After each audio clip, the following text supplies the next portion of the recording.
Remember when you were a kid and did something for the first time and it launched a lifelong curiosity? Well, I sure do.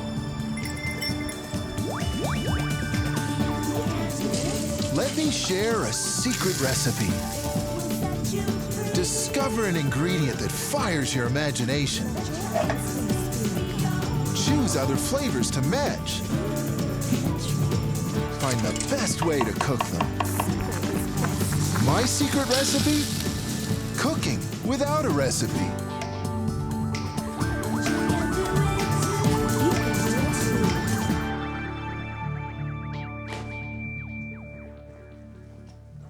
The first time I ever heard of China, I was a little boy sitting in a Chinese restaurant eating dinner with my parents. I didn't know much about the country, but I sure knew its food was different from Mom's. I loved it, and as I grew up, I discovered a lot more about ancient Chinese culture and wisdom. I also discovered that the kitchen is a great place to be introduced to anyone or anything.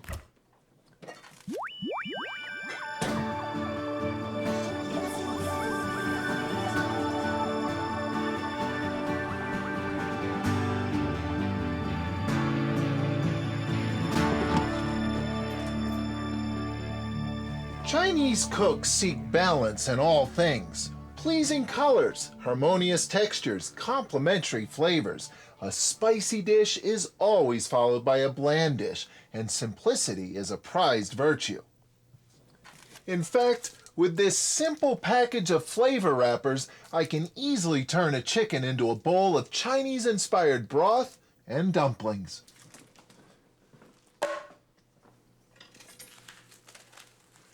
The first thing I like to do when I'm working with a chicken, any chicken, for any reason, is quite simply to give it a good wash, a good rinse. So I'm going to start by cutting the breasts right off, and I'll use those to stuff the wontons. Simply begin by cutting right along the rib cage. There's actually a guide down there for you. And before you know it, you've got a chicken breast ready for dumpling stuffing. Now, before I throw this carcass in, I will take a second and cut these legs up a bit. There we go. And you really don't need to measure to make a chicken stock. All you really have to do is cover the carcass with water. Ginger, soy sauce, and green onions. With these three simple ingredients, you can aromatize a perfect Chinese-inspired chicken broth. First, take off the root end, and then cut these in half the long way. And by doing that, you basically open it up to lots of flavor absorption. In a sense, the ginger is pepper because it's very, very pungent. And of course, soy sauce would be the salt. And once this comes up to a simmer, I'll simply turn that heat down and let it simmer away, which is going to give me lots of time to make some chicken dumplings.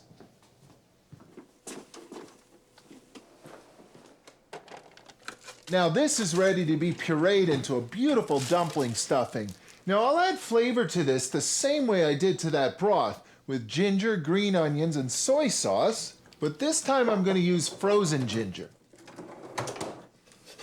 because this is a great way to get a beautiful gingery powder that'll easily mix into that chicken breast. But that's not all, because there's still a lot of room in there for flavor. Now that aromatic ginger and those pungent green onions could use a little bit of balance, so Chinese oyster sauce, a traditional condiment, is a great choice. Now, a pureed chicken breast is actually very strong. It can suspend a lot of flavor, but adding a touch of cornstarch to it is a great way to improve its texture. Now, this could be used to make egg rolls, spring rolls, wontons, or pot stickers, but since it's headed for a broth, dumplings are the key. These little squares of pasta will insulate that filling in the broth, and it won't get soggy. I'm going to begin by spreading out a dozen or so of them, and then start by simply making 12 little piles of stuffing right in the center of each little dumpling wrapper.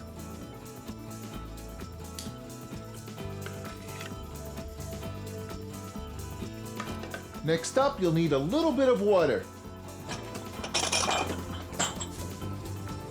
Then using your fingers, simply moisten the dumpling along two sides of the square.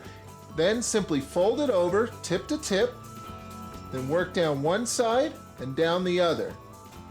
And once you've sealed off the outside, then start working your way towards that center and forming the stuffing into a nice even shape. Working out any air pockets that you find too.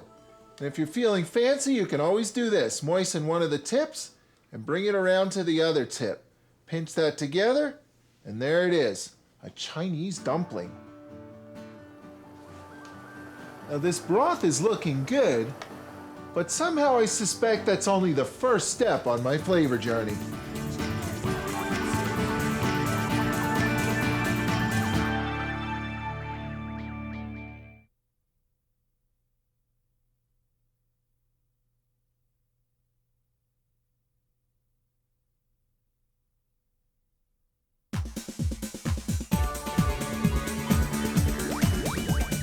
China is a very big place, but it's easy to find inspiration in its ancient culinary traditions.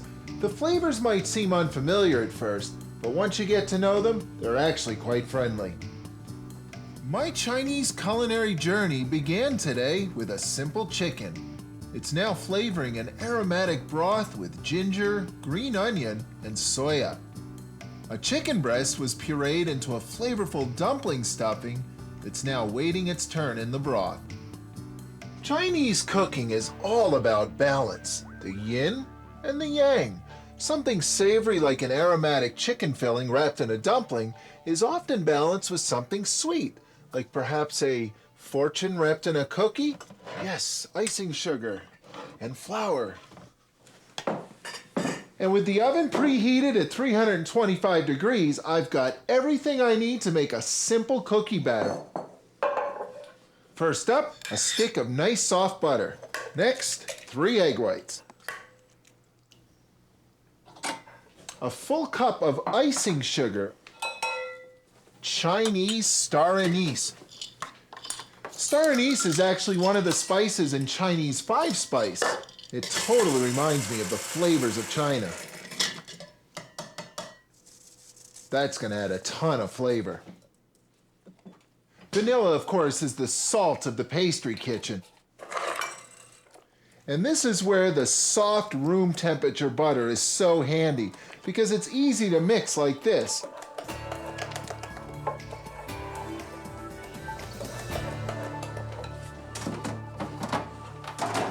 Now before you can put a fortune in a fortune cookie, you have to bake off the fortune cookie. Fortunately, that's easy, because this is the type of cookie that sets into its final shape as soon as it hits the oven. That's easy too. It's just a circle. Now it's a good idea to only bake one of these off at a time when you're first getting started, because they bake so quickly, and when they come out of the oven, you've got to be prepared to move quickly. But it's also a good idea to have another pan ready to go. You know, I'm feeling adventuresome. I think I'll try and do 2 of these on the same pan.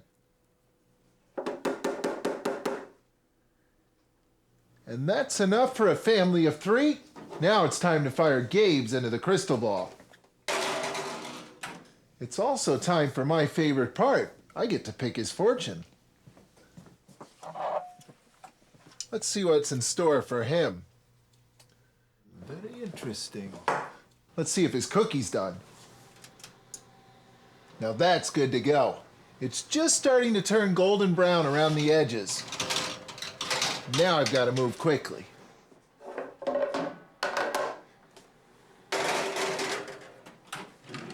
So how does the fortune get into a fortune cookie? Does it grow there? Nope.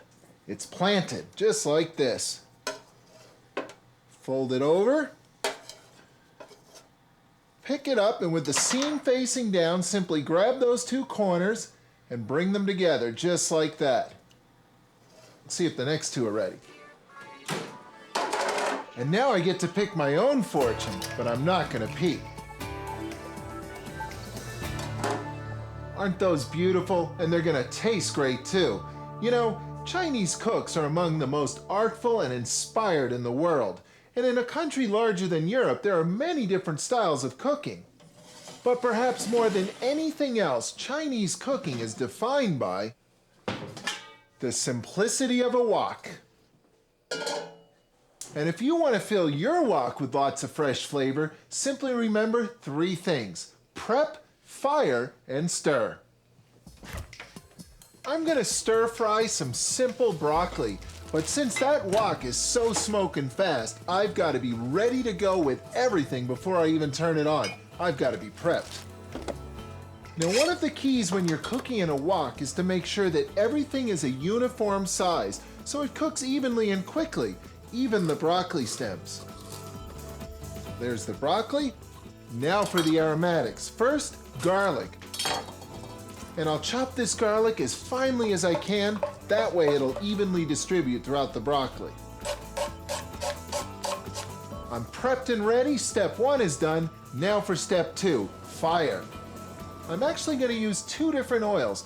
One for high heat, the vegetable oil, and one for flavor, the sesame oil, which would actually burn if I used it all by itself. Now the first thing into the wok, other than the oil, is the ginger. I'm actually flavoring that oil right now, and here comes the garlic. And now I've got just a second or 2 before that garlic starts to burn. That's why you've got to have everything ready to go, including the broccoli.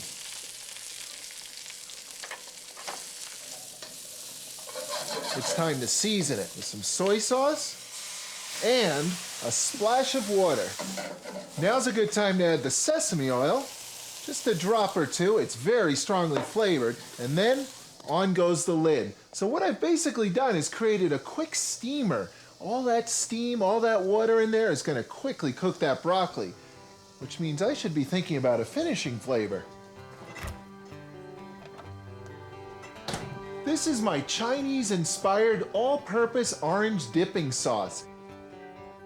For an all-purpose condiment that you'll be proud to call your own, just remember, balance. Begin with a cup or so of marmalade. Then, balance the bitter sweet with sour. A half cup or so of rice wine vinegar.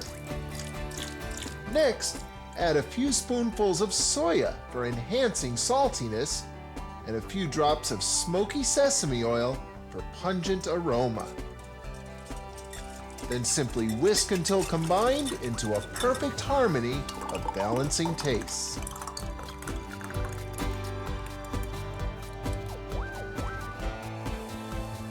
There's something magical about the flavor of broccoli and orange together. Some flavors just go together naturally.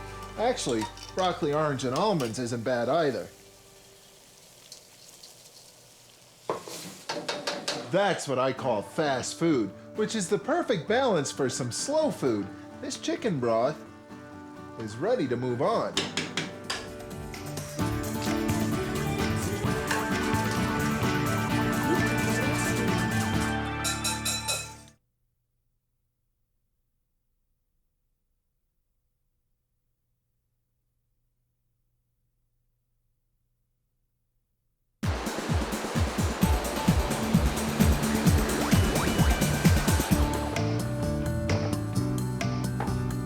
The flavors of China are a perfect passport to a land of simple cooking and inspirational results. I began my adventure today with a simple chicken broth.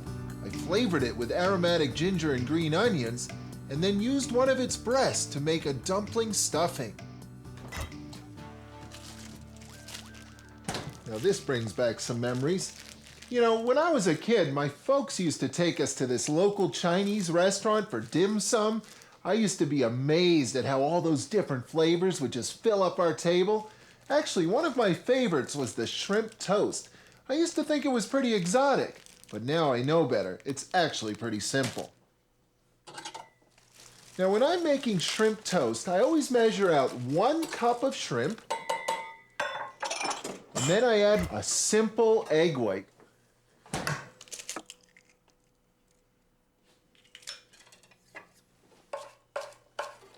Now for the ginger. Now you can use powdered ginger, but you might want to try freezing some ginger and grating it like this. It's a super simple way to turn it into an aromatic powder. And now for some salt to balance out all that spicy heat. Soy sauce.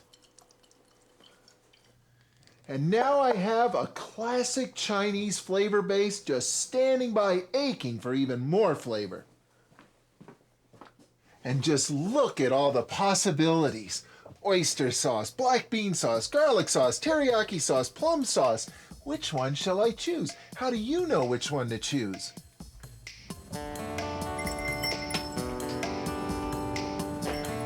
Many of the flavors of Chinese cooking are found in simple, easy-to-use condiments. Pick any one and spoon in lots of flavor and authentic regional personality.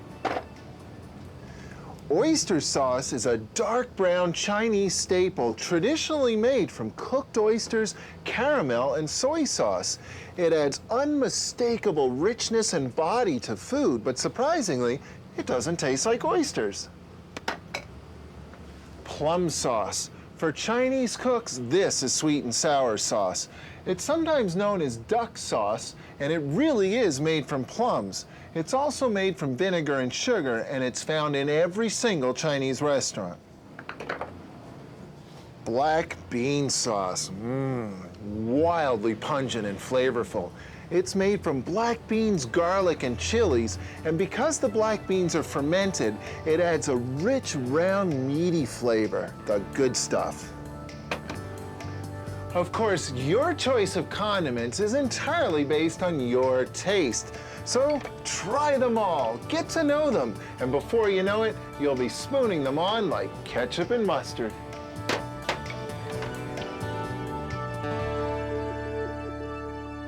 My favorite is black bean garlic sauce by far.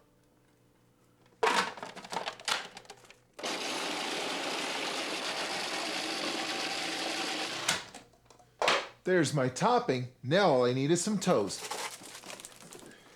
This stuff is kind of a cross between toast and a cracker, and actually any cracker would work just great for this too. And then all it takes is a nice thin layer of shrimp egg white highly flavored puree.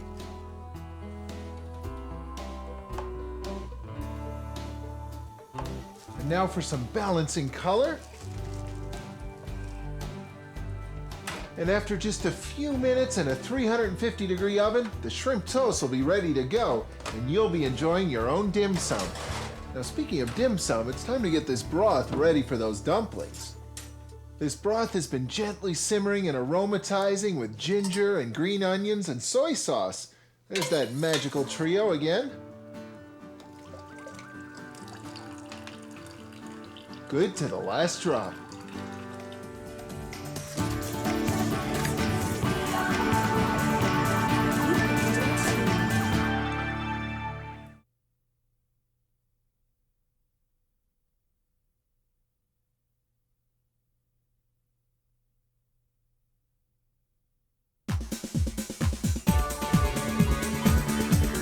One of my favorite things to do in life and the kitchen is to try out new flavors.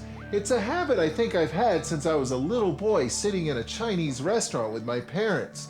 And it's one of my dearest wishes for my son, to see the world as full of possibilities. I hope that's his fortune. I know it'll be my good fortune to enjoy this shrimp toast, which was one of my favorite dim sum dishes at that very same Chinese restaurant. And I can't go wrong with orange-scented wok-seared broccoli. But here's everything I need to make one of my all-time favorite Chinese restaurant dishes.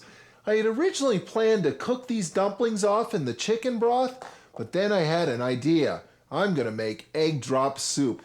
Begin, of course, with a beautiful chicken broth, and then simply take a little bit of cornstarch, dissolve it in water. I'll simply stir that together, and then slowly pour in the cornstarch. And then just wait a moment or two until the broth thickens ever so slightly. Once it thickens though, turn it off. The next step is to get your eggs ready. because all you really have to do to the eggs is just lightly whisk them. And then, here comes the fun part. Stir the broth ever so slightly, and then start pouring the egg in a slow, steady stream. And look what happens. Egg drop soup. Very nice. Now, you don't normally see dumplings in egg drop soup, but who cares? I'm not trying to win any awards for authenticity here. I just want a dinner that tastes good. And I can't think of anything better to top this off with than some sliced green onion.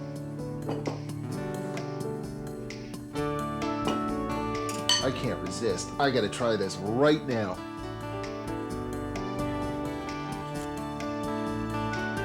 Boy, does that bring back memories. That tastes amazing. The ginger really comes out nicely.